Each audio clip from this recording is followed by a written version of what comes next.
విజయనగరం జిల్లా చీపురుపల్లి మండలం మెట్టపల్లి గ్రామంలో స్క్రబ్ టైఫస్ వ్యాధి కలకలం రేపుతోంది.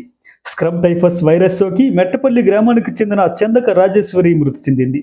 నల్లి లాంటి ఆకారం కలిగిన పురుగు కాటేయడం ద్వారా వచ్చే వ్యాధి స్క్రబ్ టైఫస్. ఈ వైరస్ ఇప్పుడు విజయనగరం జిల్లాలో కొత్తగా కలవరం రేపుతోంది.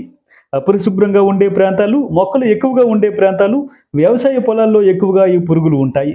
ఈ పురుగు కరిచినప్పుడు లైట్ తీసుకోకుండా వెంటనే డాక్టర్ని సంప్రదిస్తే సులభంగా ఈ వైరస్ నుండి తప్పించుకోవచ్చని డాక్టర్లు చెప్తున్నారు.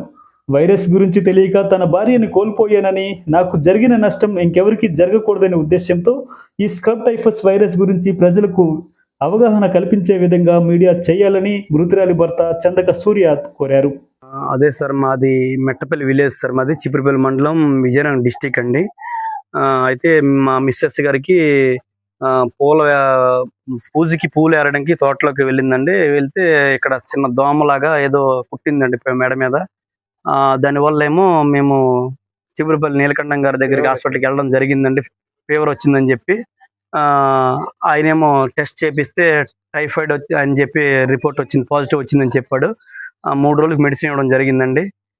అయితే 3 రోజులు మెడిసిన్ అయిపోయిన తర్వాత ఈ జ్వరం తగ్గింది, తలనొప్పి, వామిటింగ్ స్టార్ట్ అయ్యాయండి. స్టార్ట్ అయితే మళ్ళీ తిరిగి వెళ్ళడం జరిగింది. దానికి కూడా మెడిసిన్ ఇచ్చాడండి. అయినా సరే మనిషి కోలుకోలేదు. మళ్ళీ తిరిగి ఆవేశంలోకి వచ్చేసిందండి. మళ్ళీ వెళ్తే ఆయన ఇది ఇక్కడ అవ్వదు, విజయనగరం తీసుకెళ్ళిపోండి అని చెప్పి ఆయన చెప్పడం జరిగింది. విజయనగరం కూడా కౌసివి హాస్పిటల్కి తీసుకెళ్ళామండి. తీసుకెళ్తే అక్కడ బ్లడ్ టెస్ట్ చేస్తే అది ఆయన డాక్టర్ గారు మాకు చెప్పడం జరిగింది. బ్లడ్ టెస్ట్ చేసిన తర్వాత స్క్రబ్ అని చెప్పి ఒక వైరస్ ఉంది, మీకు పురుగు తాకింది, ఎక్కడ మీరు చెప్పలేదా మీ డాక్టర్ గారికి అని అడిగారండి. లేదు సార్ మాకు తెలియదండి, మేము చెప్పాం కానీ ఇంత స్క్రబ్ వైరస్ ఉందని మాకు తెలియదు సార్.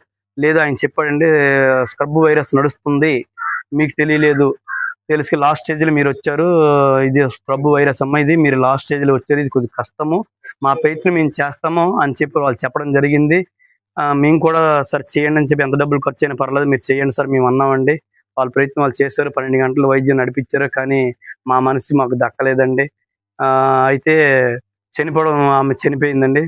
చనిపోయిన తర్వాత ఇప్పుడు ఎందుకంటే మీకు చెప్తాను, నాకు ఎలాగో అన్యాయం జరిగింది, ఎవరికి అన్యాయం జరగకూడదు. ఈ స్క్రబ్ వైరస్ ఉందని ముందుగా మాకు తెలిస్తే నిజంగా ఈ అశ్రద్ధ ఇప్పుడు కూడా అశ్రద్ధ చేయలేదండి.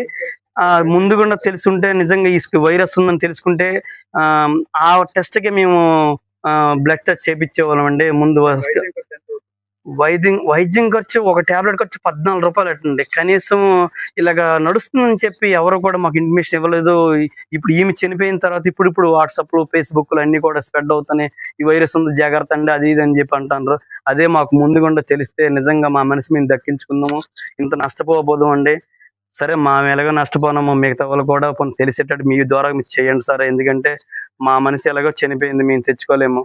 మిగతా వాళ్ళు కూడా మీ ద్వారా అందరికి న్యూస్ స్ప్రెడ్ చేయండి సార్, అందరికీ ఒకటి తెలుస్తుంది. మీ ద్వారా అందరికీ కూడా తెలిసి చెప్పండి సార్, వాళ్ళు నష్టపోకుండా ఉంటారు. అది కూడా తెలియచేయండి సార్ ప్రజలకి, వాళ్ళ మేలు కోసమని మేము కోరుకుంటున్నాం సార్.